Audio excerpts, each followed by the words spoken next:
Hello madam, నేను ఇంట్లోనే ఉన్నాను మేడం. ఇవాళ ట్యూషన్కి రాలేను మేడం.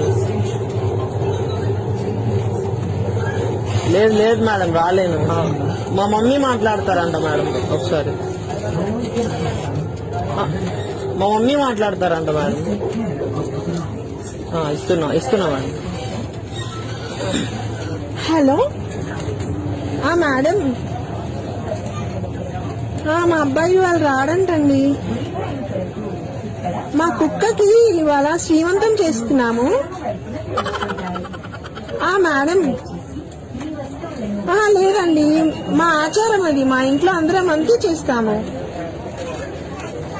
హలో మేడం, వాయిస్ వినిపిస్తుందా? మేడం